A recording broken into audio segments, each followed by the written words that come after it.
one of my purposes in going was to encourage the church. And I really believe that happened. And when I was ministering privately, I did more ministry privately to the incoming pastor and also the outgoing pastor. I told them that I expected my ceiling to be their floor. I expected them to go further than I've gone in God. And I really believe that's going to happen. And I really think it's already happened here. I really appreciate Dan. This church is blessed to have him and his family as pastor and family, I'll tell you. Amen. I still say this church is the best kept secret on the peninsula.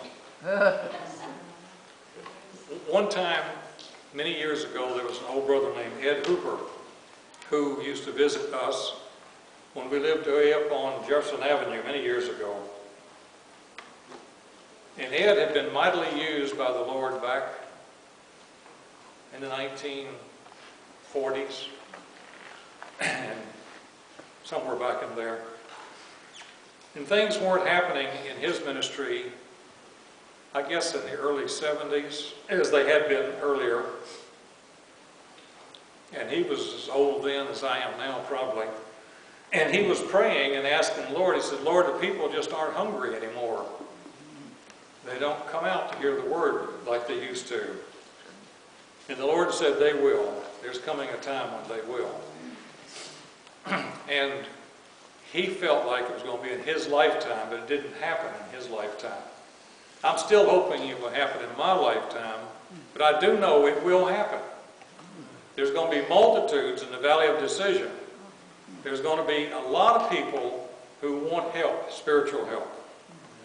And I trust that God is arming you as His warriors and as His people to be prepared to help them. I'm not speaking now just metaphorically.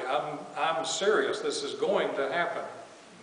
There's going to be many, many people who are going to be looking and crying out for help in the days ahead. And God is going to use harvesters to bring them in. Those who are prepared, those who are praying, those whom He can trust are we harvesters. So back to the trip. I was in the house, walking around, bored as usual, and I saw something on the screensaver. There's got 1,000 pictures to go across the screensaver. And they're each one about 15 seconds, and they move on. I don't think that's an exaggeration. I sat down yesterday for half an hour and looked at it, and I never saw any of them twice. And a lot of people I don't even know. I don't know where they came from. But anyway, as I was looking across the living room at the screensaver, I saw the church building in Pavlikini, Bulgaria. A wealthy person was building a house and got it started good, stone house, everything's stone, concrete. They don't have to worry about fire departments. You couldn't burn down a house there with a blowtorch. Anyway, I saw the building. It was when they first were given the building. Actually, somebody from the West gave them the money to buy the building. Had weeds in the yard and no fence across the front, whatever. 6 years ago, the picture was taken. And I said, there's the picture of the church in Pavlikini. And I was really excited, and I ran across the room because last August, Miodrag, Catherine, and I had visited the church. In August before that, we had visited the church, just for a weekend. And she said, well, if you think that's something, listen to this. And she clicked on her internet stuff. I'm computer ignorant, but I know it works through a computer. And there was an email from Daniel Moser. And for those of you who don't know, he's part of our apostolic authority here in this church. But he's also working with the church in Pavlikini. And he basically said, since you don't have anything else to do, would you consider going to Pavlikini and helping the church there? I mean, that's basically what it said. Well, instantly, I knew that I was being set up. Because I just got through looking at the screensaver, and there's the building, and here comes the email. But I still prayed about it, and waited on God a couple of days, talked to Dare about it, talked to Dan and the elders, talked to Howard Katz, just kind of touch bases. Because I just had a feeling it was going to be kind of rough. So, if you ever go out, just make sure you're supposed to go out before you go out. Because once you get out, and you start running into problems, you don't want to stop and think, am I out of the will of God? Because if it's going to be of God, it's going to probably be problems. Apostle Paul said he was hindered once and again to going to the believers in Spain, I think it was.